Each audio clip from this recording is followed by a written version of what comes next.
Bien, entonces, como les comentaba, y bueno, estos son algunos audios que nos ayudan a, tal vez un poquito a conocer cómo son los ruidos normales que encontramos en la cardíaca. Por lo tanto, tal vez no lo escuchan muy bien ahora, pero les voy a pasar les recalco la presentación y van a poder ya escuchar cómo se escuchan los diferentes soplos en una alteración, ya sea valvular o los ruidos normales en nuestro organismo. Bien.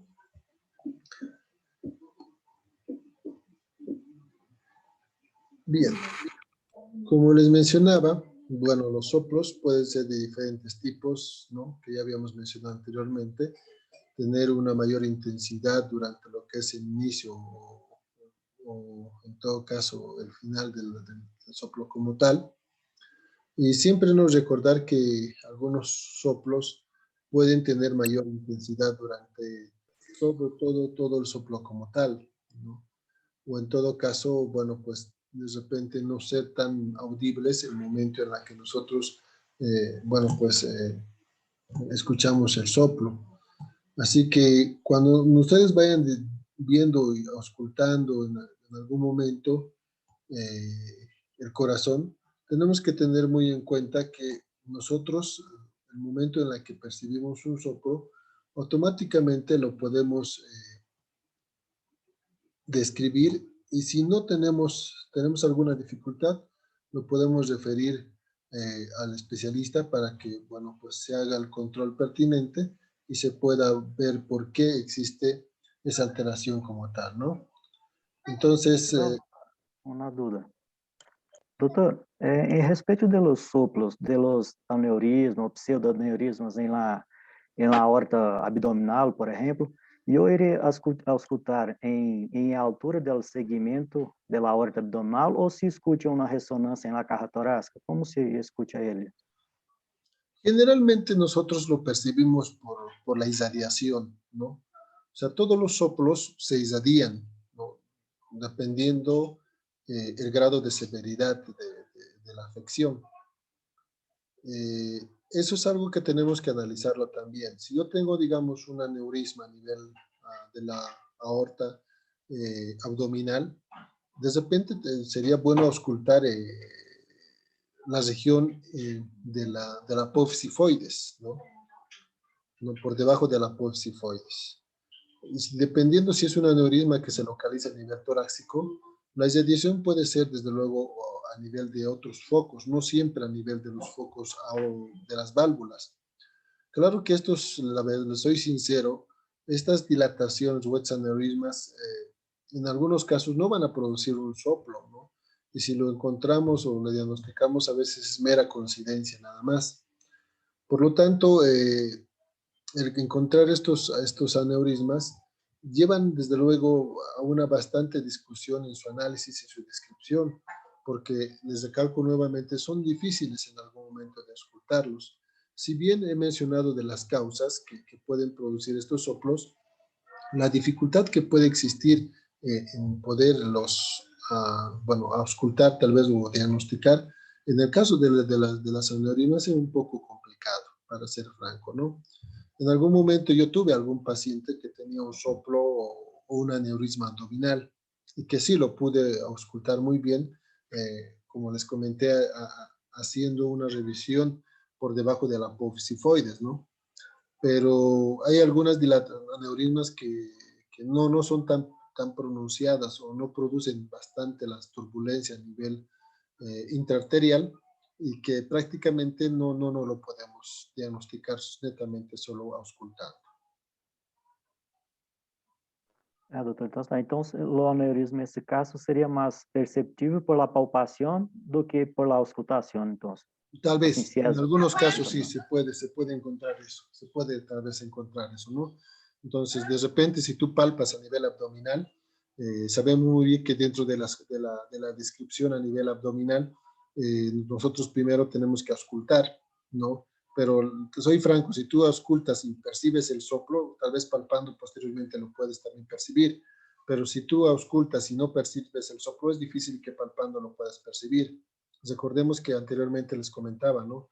que dentro de la auscultación, el percibir con la palpación, con la palma de la mano el soplo es cuando ya existe de repente una severidad en el cuadro que lo esté ocasionando ese soplo, ¿no?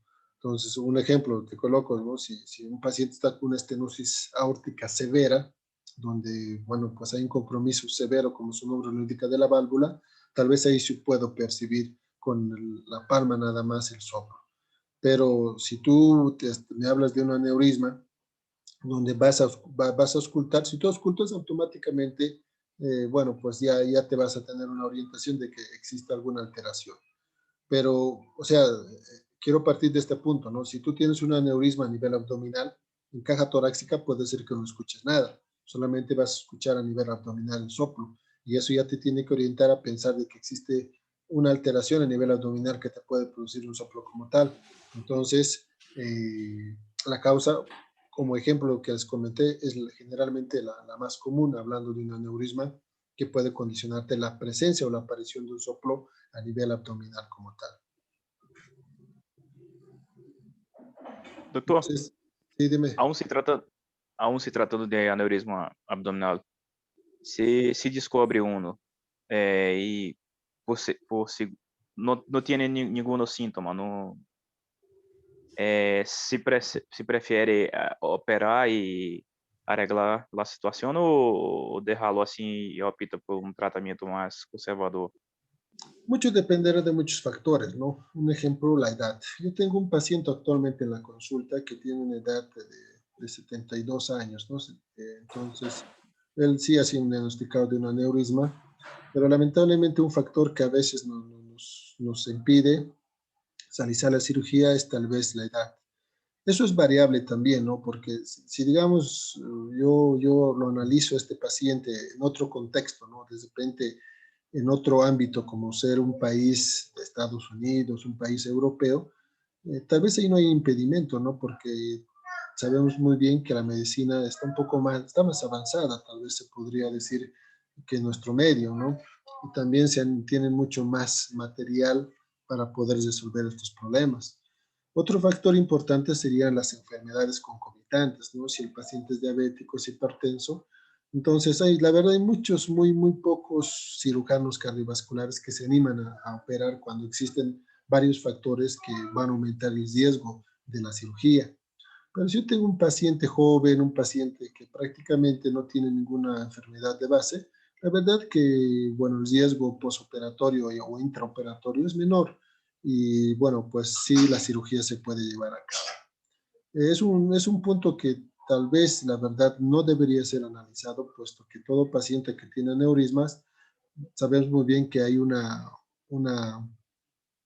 probabilidades que de este aneurisma en algún momento, bueno, entre comillas, se lesione por la presión a nivel arterial y que pueda existir un sangrado y muerte del paciente, ¿no? Sabemos que la aorta es un gran vaso que transporta buena cantidad de sangre hacia todo nuestro organismo y se encarga desde luego del paso de este flujo que es muy importante.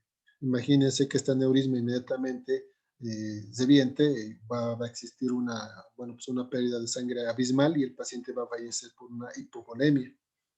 Entonces, como te dije, son situaciones un poquito difíciles, pero que, bueno, pues se puede colocar un filtro en ese lugar donde existe el aneurisma, sí se puede colocar, ¿no? Evitando que este en algún momento produzca un daño, pero bueno, pues los factores que son muy importantes para poder evitar el riesgo durante la cirugía influyen bastante en la decisión de operar o no operar. Ok, doutor, gracias. Bien, entonces, como les comentaba, ¿no? Tenemos soplos en cuanto a la duración. Sabemos que holo, hace un momento habíamos comentado, que se calca el hecho de que un ruido, un soplo tiene mayor intensidad en todo el soplo como tal. Nos referimos a mero cuando prácticamente decimos que ese soplo no es tan intenso ni al final ni al inicio ni al medio, o sea, no hay ninguna intensidad, o sea, el soplo es continuo, ¿no? Por lo tanto, en esta situación hablamos puede ser un soplo mero sistólico o mero diastólico, donde no hay diferencias de intensidades ni al inicio ni al final, ni tampoco a la mitad del soplo como tal. Bien, ya habíamos descrito hacer lo que son los soplos protosistólicos, una mayor intensidad al inicio, mesosistólicos, mayor intensidad a la mitad del soplo o al medio, y telesistólicos, mayor intensidad a la final del soplo. Como tal, entonces vemos que estas situaciones tienen que ser muy bien analizadas, y también el hecho de auscultar el soplo en algún lugar determinado, ¿no? Si yo quiero auscultar los soplos generalmente donde existe un daño a nivel de las válvulas auriculoventriculares, como ser mitral y tricúspide, puedo desde luego analizar bien el ápex, ¿no? Auscultar bien el ápex. O algunos soplos van a ser netamente de la base del corazón, como ser los soplos originados a nivel de lo que corresponde las válvulas semilunares o sigmoideas, no tanto pulmonar como aórtica. Sabemos muy bien que en algún momento algunos soplos vamos a auscultarlos a nivel por debajo del apéndice sifoides. En algunos libros, también han debido leer algunos de ustedes, dice, ¿no? O nos indica que la valvulopatía a nivel de la tricúspide, o para poder auscultar el foco tricúspide, yo tengo que auscultar por debajo de la apófisis sifoides. Les soy sincero, en la práctica yo nunca he escuchado un daño valvular en la tricúspide que se ausculte bien a nivel del debajo de la apófisis sifoides. Y la verdad yo lo escucho mejor a nivel del cuarto espacio, borde parasternal izquierdo como tal, ¿no? Y en algunos casos, bueno, pues analizar siempre la ubicación por donde el soplo de repente se va a irradiar. Un ejemplo para todos, ¿no? Una estenosis aórtica, un ejemplo, suele irradiarse a nivel de carótidas y a nivel del foco accesorio o foco de Earp. Este soplo, desde luego, con mayor intensidad a nivel del foco aórtico, me está reflejando que en algún momento puede estar localizado en otras áreas del corazón y que nosotros tenemos que ver dónde está la mayor intensidad, ahí se encontrará la lesión como tal, ¿no? Porque alguna vez cuando auscultamos a alguno de sus compañeros, bueno, siempre había esa confusión, es decir, que el soplo estaba en la mitral o estaba en la aórtica. Entonces, siempre tienen que analizar en qué lugar es de mayor intensidad y ahí será el origen del soplo como tal, ¿no? Entonces, acá podemos ver alguna imagen una imagen que nos muestra, ¿no? Los focos de auscultación. Pero les recalco nuevamente, ¿no? Miren, el foco o el área tricúspide me está señalando casi en el cuarto, quinto espacio, ¿no? Entonces, es la verdad un lugar donde yo voy a escuchar mejor el soplo de origen valvular tricúspide, ¿no? También tenemos el foco aórtico, el foco pulmonar, el foco mitral y también el foco del foco accesorio, ¿no? O también llamado foco de Earp. Entonces, esto ustedes tienen que siempre utilizarlo, ¿no? En el hecho de que cuando ausculten, primero ausculten el foco aórtico, que se encuentra en el segundo espacio intercostal, borde parasternal derecho. O un foco pulmonar que se encuentra también en el segundo espacio, borde parasternal izquierdo. El foco accesorio que se encuentra en el tercer espacio, borde parasternal izquierdo. El foco tricúspide, cuarto espacio, borde parasternal izquierdo. Y por último, el foco mitral, que se encuentra en el quinto espacio, línea clavicular media, lado izquierdo.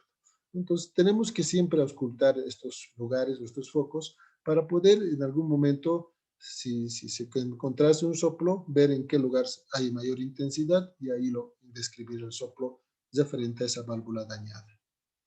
La irradiación, como les decía, puede ser variable, ¿no? Un ejemplo, miren aquí en la estenosis aórtica, el soplo puede irradiarse a carótidas y también al foco accesorio, ¿no? En la estenosis mitral, como vemos acá en la imagen, puede irradiarse también un poco a apófisis o también puede irradiarse al lado contrario, casi al mismo espacio, o referente al cuarto, quinto espacio, ¿no? En la insuficiencia aórtica incluso se sabe que esta irradiación puede llegar a nivel mitral, o sea, puede llegar esta irradiación a nivel del foco mitral y hacer confundir en una valvulopatía mitral. Pero no nos olvidemos que esta insuficiencia aórtica, que puede irradiarse a foco mitral, también se irradia a foco a carótides. Entonces, ahí es ahí donde yo voy a analizar bien y me va a dar el origen correcto del daño en la válvula como tal.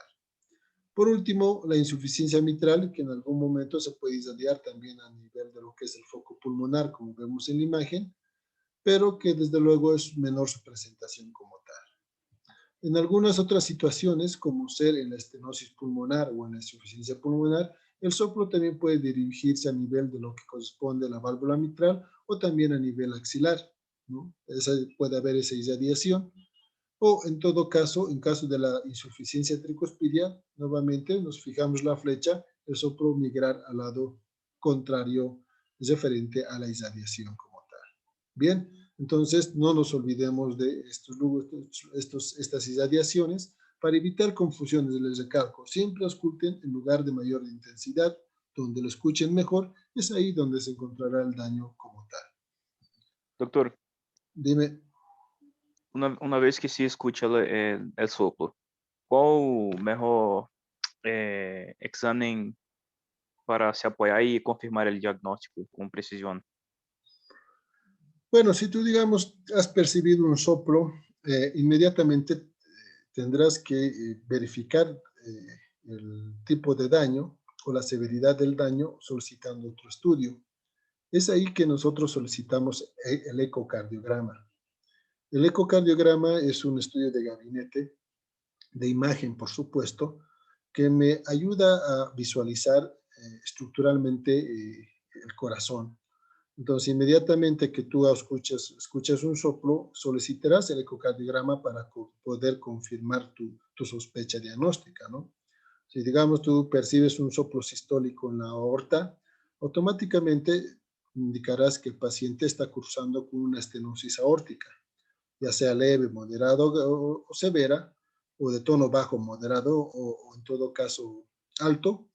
Y bueno, pues solicitarás el estudio, ¿no? Y el estudio te va a decir, sí, evidentemente hay una estenosis leve, moderada o severa. También la descripción se nos realiza por este método, pero ya ahí estás confirmando la sospecha diagnóstica que tuvieses. El electrocardiograma no te ayuda, por si acaso, en la descripción de soplos para nada, porque el electrocardiograma prácticamente nos sirve para saber con precisión cómo va funcionando el sistema de conducción cardíaco y también si es que existe alguna alteración a nivel de la estructura periférica, ¿no? No de la estructura valvular como tal. ¿A qué me refiero estructura periférica? De repente a pensar si es que el miocardio está hipertrofiado, ya sea a nivel derecho o izquierdo, y esto también lo puedo analizar en cuanto a lo que son los crecimientos auriculares, ¿no? En clases previas habíamos hablado del crecimiento auricular izquierdo, donde la onda P se encontraba mediada y ancha, o en todo caso la onda P picuda, que me refería a un crecimiento auricular izquierdo. Entonces, entre esas situaciones me puede ayudar el electrocardiograma, pero para valorar o confirmar un daño valvular no nos sirve por si acaso. ¿Está claro? Doutor, eu não he escutado bem. Como vai se apresentar el soplo em eletrocardiograma? Como vamos saber que está se tratando de un soplo? En el electrocardiograma, Paula, no nos sirve para nada para poder valorar un soplo, ¿no? Para nada. Nada que ver el electrocardiograma. Muy diferente al hablar de, ecocardiograma. El ecocardiograma sí nos sirve para poder confirmar el daño en la válvula o a nivel de otra estructura a nivel cardíaco. Si, digamos, tú escuchas de repente un soplo sistólico continuo a nivel de lo que es el foco pulmonar, esto te puede ayudar a pensar en la persistencia del conducto arterioso. Que no se preocupen, esto lo vamos a ver en el tema de cardiopatías congénitas, porque ahí hablamos de lo que corresponde a la persistencia del conducto arterioso y la característica del soplo que se presenta.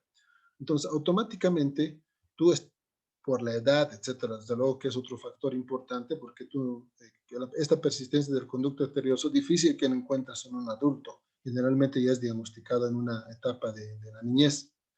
Una vez que tú percibes ese soplo, entonces mandarás a hacer un ecocardiograma. Y en el ecocardiograma, desde luego, se puede visualizar esa persistencia. Si existiese, entonces el médico ecocardiografista te va a describir la persistencia de este conducto y las características que presenta para poder darle una solución, ¿no? Ya sea quirúrgico o ya sea por un método percutáneo.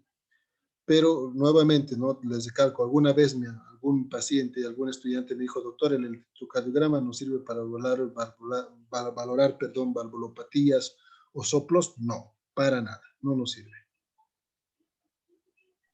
Gracias, doctor, por aclarar. Ya, entonces, no nos confundamos, porque alguna vez no, electrocardiograma es una cosa, que el electrocardiograma es un estudio que nosotros valoramos las ondas, ¿no? Valoramos las ondas, que es una representación gráfica del trabajo del sistema de conducción cardíaco, porque son ondas lo que vemos. Mientras el ecocardiograma es un estudio de imagen donde nosotros podemos visualizar la estructura cardíaca y también la función cardíaca como tal, porque podemos ver cómo va expulsando la sangre el corazón, cómo se va contrayendo el corazón, si tiene alguna válvula dañada, etcétera, en cuanto a lo que es este estudio que es más importante, ¿no? Entonces, ustedes cuando escuchen un soplo, automáticamente un ecocardiograma y les va a confirmar qué tipo de alteración existe a nivel de ese corazón.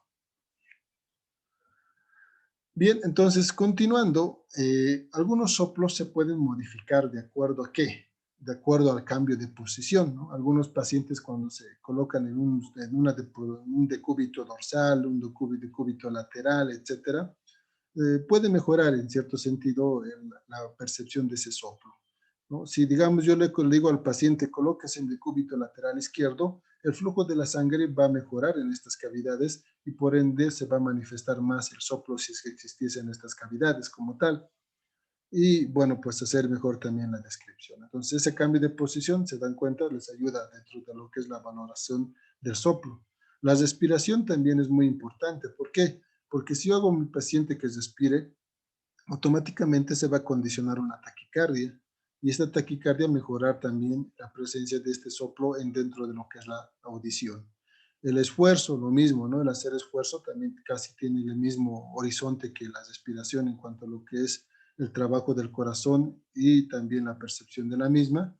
Y por último, algunos tratamientos, ¿no? Algunos fármacos, sabemos muy bien, nos pueden condicionar una taquicardia. Tal es el ejemplo de los agonistas beta, ¿no? Los agonistas beta en algún momento pueden favorecer la contracción cardíaca y manifestar mejor el soplo como tal.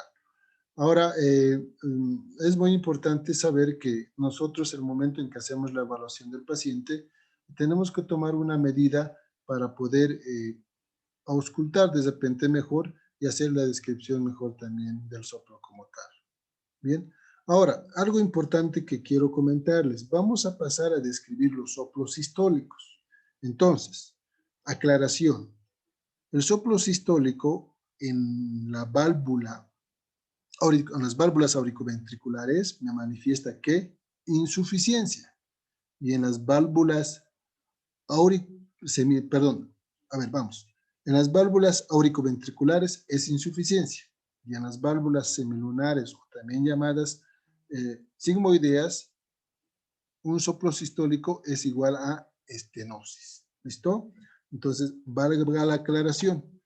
Así que vamos a ir analizando cada uno de estos puntos. Los soplos sistólicos pueden ser eyectivos. ¿A qué me refiero? A decirnos que este soplo es por condición o por una condición de estenosis. O también puede haber soplos sistólicos de regurgitación. Es aquí donde yo hablo de las válvulas auriculoventriculares. O en algunos casos tener algunos soplos de origen o ser inocentes. Estos soplos inocentes o también llamados soplos funcionales lo percibimos en algunos jóvenes, ¿no? En algunos jóvenes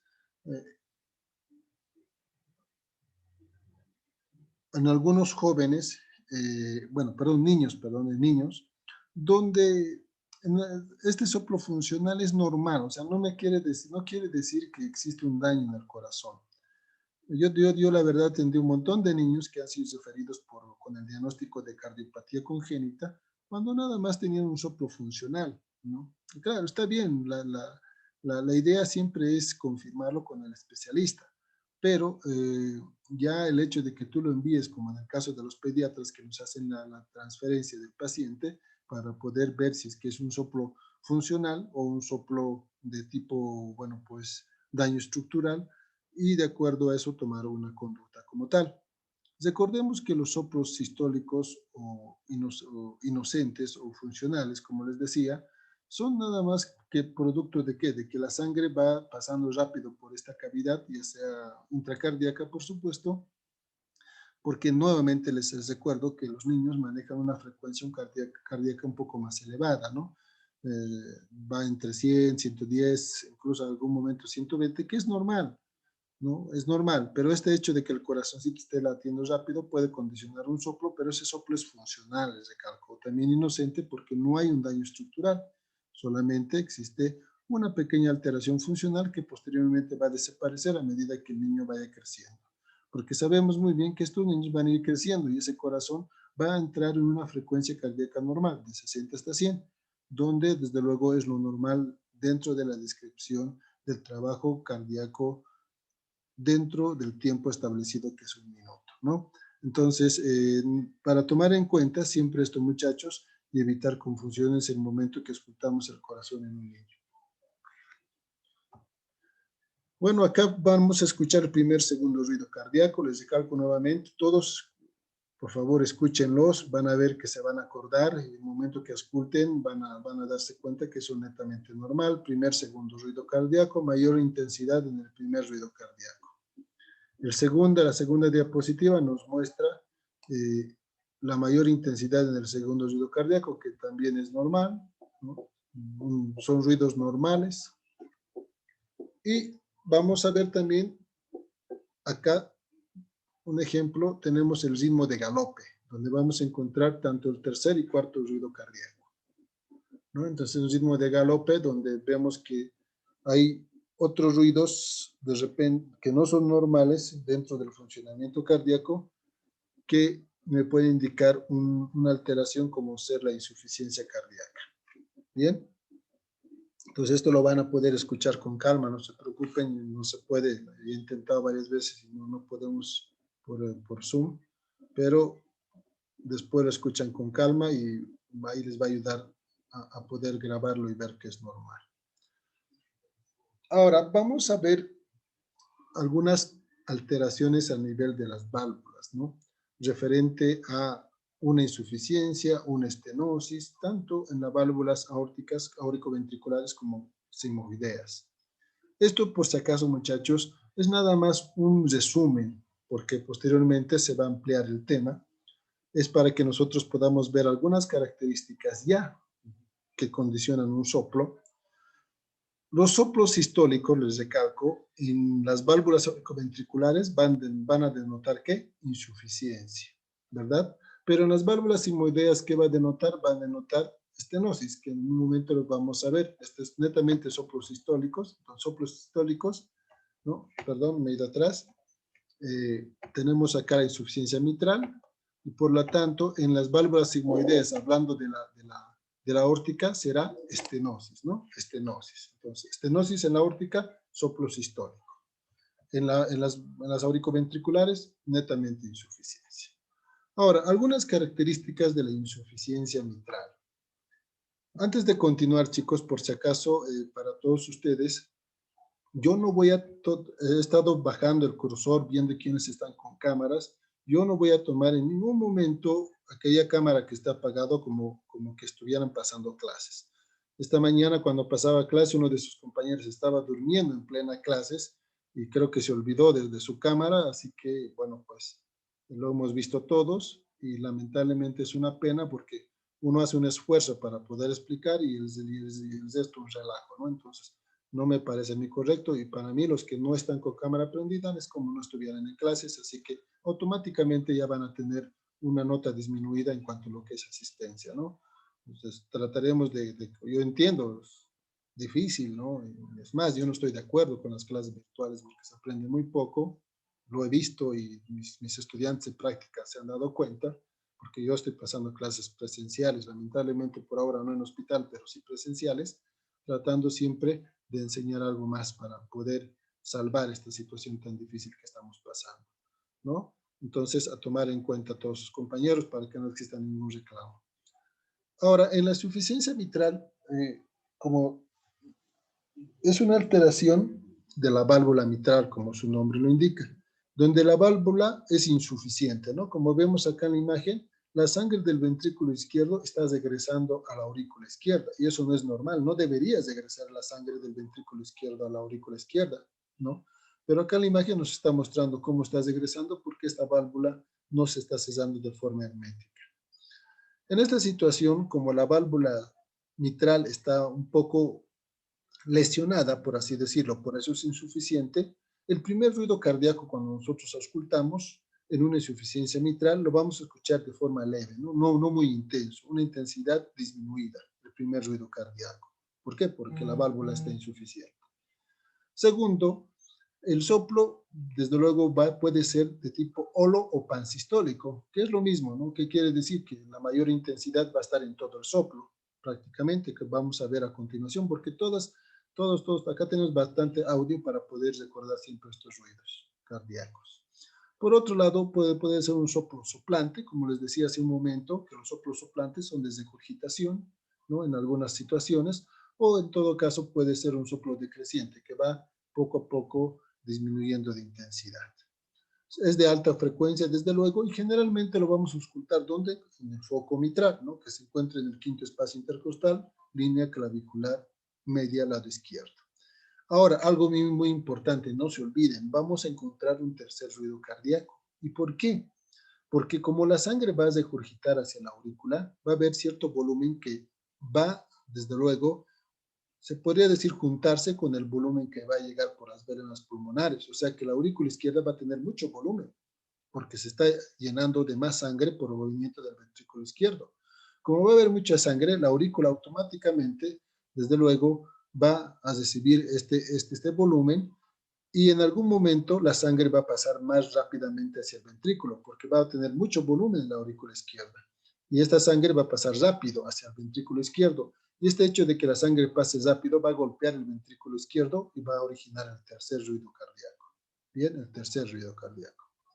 Entonces, en la insuficiencia mitral podemos encontrar un tercer ruido cardíaco y podemos encontrar un primer ruido cardíaco bajo en intensidad. Pregunta de examen, la verdad, porque todo esto que les estoy mencionando, que tal vez estoy repitiendo, es porque es importante y que va a entrar al examen. Dentro de las causas de la insuficiencia mitral, la más común en nuestro medio, a nivel latinoamericano, es la fiebre reumática, ¿no? Que habíamos comentado anteriormente. Seguida de la endocarditis infecciosa, que, bueno, pues esta insuficiencia mitral se presenta por la formación de la vegetación, característica de la endocarditis infecciosa, y por ende este daño. La hipertensión arterial también puede condicionar, pero ojo, no, muy importante, no quiero decir que todos los pacientes que tienen hipertensión van a tener insuficiencia mitral, no, para nada. Algunos pueden desarrollar una insuficiencia mitral. Dentro de la clínica vamos a tener pacientes con insuficiencia mitral aguda y crónica. Los pacientes que tienen insuficiencia mitral aguda pueden, desde luego, desarrollar un edema agudo de pulmón y también una disnea, ¿no? Entonces, estamos en situación, como su nombre lo indica, es una situación aguda. Generalmente, esta insuficiencia aguda se debe a un trauma, ¿no? ¿A qué me refiero? Pacientes que sí sufren accidente y que, bueno, pues tienen un daño a nivel de la válvula mitral de repente el accidente que se presentó, es más de causa traumática, puede condicionar inmediatamente un edema agudo de pulmón. Bien.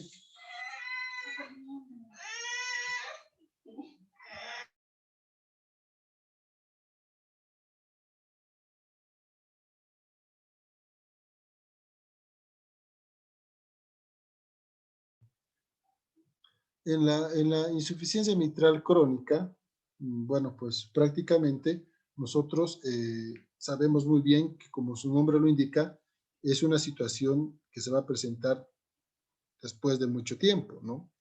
Prácticamente meses. En esta situación, generalmente el paciente se va a caracterizar por tener algunos datos importantes de insuficiencia cardíaca izquierda, ¿no? El paciente va a referir disnea, el paciente va a referir astenia o en todo caso fatiga. ¿Por qué? Porque esta insuficiencia es crónica y poco a poco se va a ir manifestando con mayor intensidad. Por lo tanto, son dos situaciones muy diferentes. y no se olvida, ¿no? Si yo tengo un ejemplo, una válvula dañada, producto de un traumatismo, automáticamente la sangre va a regurgitarse hacia la aurícula. Y las venas pulmonares que están llevando sangre hacia la aurícula no van a drenar todo porque la aurícula ya va a estar llena por la regurgitación. Por lo tanto, esa sangre no va a poder pasar hacia la aurícula. Y por consiguiente se va a producir una congestión pulmonar porque sabemos que las venas pulmonares son conductos que llevan la sangre ya oxigenada proveniente de los pulmones. Esa es la condición por la cual el paciente va a presentar un edema agudo de pulmón. Y es una situación, desde luego, que es una emergencia, ¿no? Pero en una insuficiencia mitral crónica, prácticamente, bueno, las características de disnea astenia, desde luego el paciente lo puede presentar por mucho tiempo. En el examen físico, el momento que evaluamos al paciente, nosotros, desde luego, nuevamente vamos a tener signos de insuficiencia cardíaca, ¿no? Recordemos que la insuficiencia cardíaca izquierda, el paciente no tiene en ningún momento edema. A la larga sí puede condicionar, ¿no? Una insuficiencia cardíaca izquierda volverse en una insuficiencia cardíaca derecha. ¿Por qué? Por el daño, lamentablemente, de cavidades derechas a futuro. El pulso que vamos a encontrar es un pulso Celer y Parvus, un pulso apenas perceptible y lento. A eso se refiere pulso Celer y Parvus, ¿no? ¿Por qué? Porque la sangre va a salir de repente, va a salir de forma escasa, por así decirle, porque de los 120 ml que debería existir en el ventrículo izquierdo, cierta cantidad va a regresar hacia la aurícula y el porcentaje que se va a expulsar va a ser menor, no va a ser en su totalidad. Por lo tanto, apenas va a ser perceptible el pulso y desde luego también va a ser lento. Podemos encontrar un latido apexiano, ¿no? Como ser el trill que les comentaba, dependiendo del daño de la válvula. Y esto que ya habíamos comentado, ¿no? Un primer ruido bajo en intensidad y la presencia de un tercer ruido cardíaco por el volumen que se regurgita hacia la aurícula y que posteriormente va a pasar muy rápidamente al ventrículo y chocar con la pared. ¿Bien? ¿Alguna pregunta hasta acá, chicos?